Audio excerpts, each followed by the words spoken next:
Class में हम लोग पढ़े कि मीराबाई जो लिखे थे, श्री कृष्ण को उठाते हुए यशोदा माँ ने प्यार से उठा रहे हैं, उठो लल्ला, सभी के दरवाजे खुल गए हैं और गाय चराने के लिए जा रहे हैं। तो कृष्ण भगवान सोए हुए रहते हैं, वो यशोदा माँ उनको बार बार जगाने का प्रयास करते हैं, बहुत प्यार से, है ना।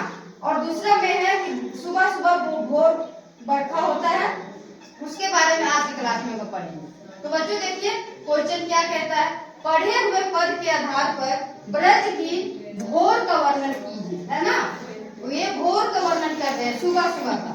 ब्रज में भोर होते ही सभी घरों के किवाड़ खुल जाते हैं। तो स्वाभाविक बात है कि जब सुबह होता है तो सभी के घर में दरवाजा खुल जाते हैं, आने के किवाड़ खुल जाते हैं, है ना।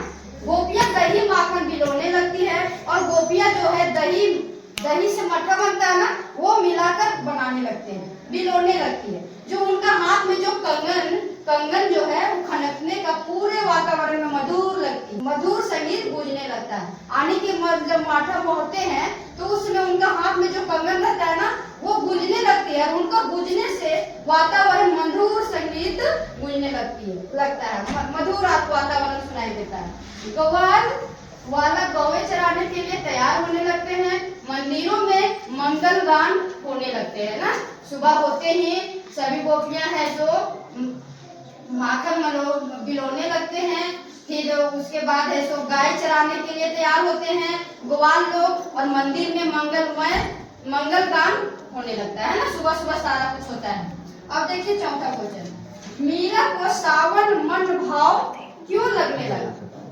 मीरा को सावन मन भाव इसलिए लगने लगा क्योंकि सावन के महीने में वर्षा की बूंदे श्री कृष्ण के आने की भनक अर्थात श्री कृष्ण के आने का एहसास होता है। साथ ही इस समय प्रकृति भी बड़ी सुहावनी होती है ना। क्या होते हैं, बोल रहे हैं मीरा को सावन जब मन भाव इसलिए लगने लगता है कि क्योंकि सावन के महीने में वर्षा होती है ना बूंदों से, तो श्री कृष्ण के आने की भनक अर्थात श्री कृष्ण के आने का एहसास होता है। साथ ही इस समय का प्रकृति भी बड़ी सुहावनी होती है। जैसे सुबह सुबह का सुहावन मतलब हवा चलती है ना, सुबह सुबह का सुनहरा हवा, वैसा ही बोल रहे हैं, उसका प्रकृति का बड़ी सुहावनी होती है। और पांचवा क्वेश्चन है, पाठ के आधार पर सावन की विशेषताएं लिखिए।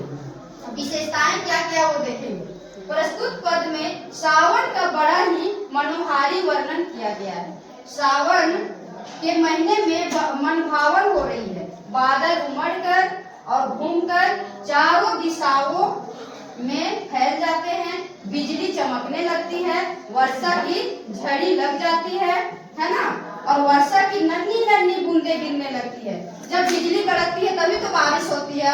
मतलब पतला पतला जो बारिश होता है कभी कभी देखते हैं, मतलब बारिश होता है कभी कभी बहुत बड़ा बड़ा बूंदे आती है जिससे हम लोग को चोट भी लगती है। तो यहाँ पे बोला गया है कि वर्षा की नन्ही नन्ही बूंदें गिरने लगती है, पवन भी शीतल और सुहावनी हो जाती है। पवन आने की शीतल मतलब ठंडा ठंडा सुहावन हो जाती है। सावन का महीना मीरा को श्री कृष्ण की भनक अर्थात श्री कृष्ण के आने का एहसास कराता है ना। बोल रहा है कि सावन का महीना मीरा को श्री कृष्ण की भनक हो जाता है कि बारिश होने वाला है, अर्थात श्री कृष्ण के आने का एहसास कराता है।